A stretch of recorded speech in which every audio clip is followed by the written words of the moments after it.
दंपति थे।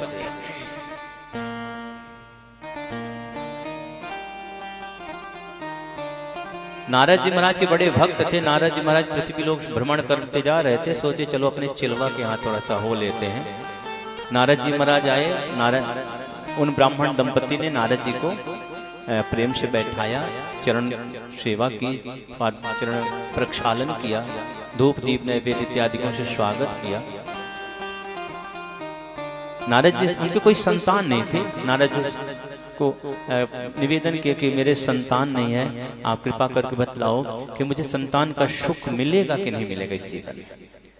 नारद जी ने कहा कि ऐसा करो, ये आपकी कुंडली जो है ना, इसको लेकर के मैं बैकुंठ ही जाता हूँ, भगवान नारायण से ही पूछ करके आता हूँ। कुंडली लेकर के पहुंच गए बैकुंठ। भगवान नारायण से विनती के, प्रभु ये हमारा बड़ा प्रिय चेला है और जानना चाहता है कि पुत्र सुख है कि नहीं है, तो कृपा करके आप थोड़ा सा स्पष्ट बतला दीजिए।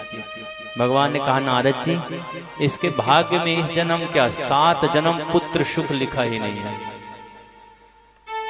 भगवान नारायण ने कह दिया। नारद जी आए, बतलाए उदासी भाव से कि इस जन्म क्या 7 जन्म तुम्हारे पुत्र सुख नहीं लिखा है। भगवान नारायण ने कहा। अब विधाता के लेख को, भगवान के वाणी को कौन टाल सकता है। जीवन में संतोष कर लिए, जीवन भगवान में बीतने लगा।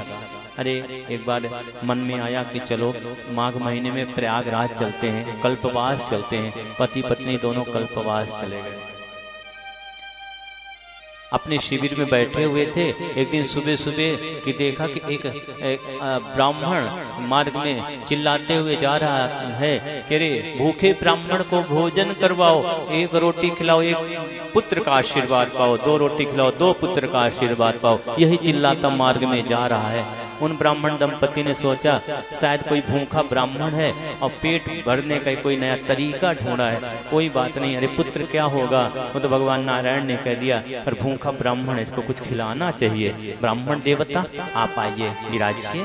और चौका लगाया, थाली लाए और ब्राह्मण देवता ने 4 फुलके खाए। जाने लगे, आशीर्वाद दिया कि जाओ आशीर्वाद देता हूँ, तुम्हारे 4 पुत्र होंगे भविष्य में।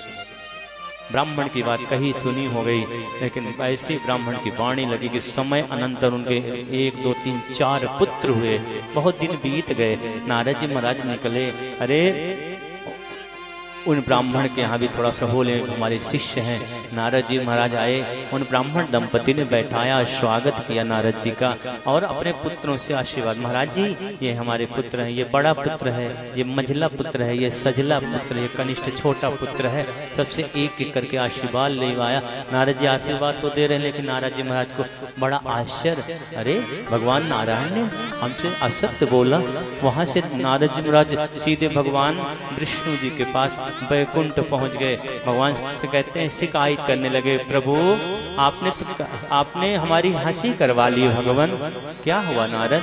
अरे प्रभु आपने ये तो कहा था वो हमारा चेला है ना, उसकी कुंडली में लेकर के आपके पास आया था भगवान, और पूछने के लिए किसके पुत्र होंगे कि ना होंगे।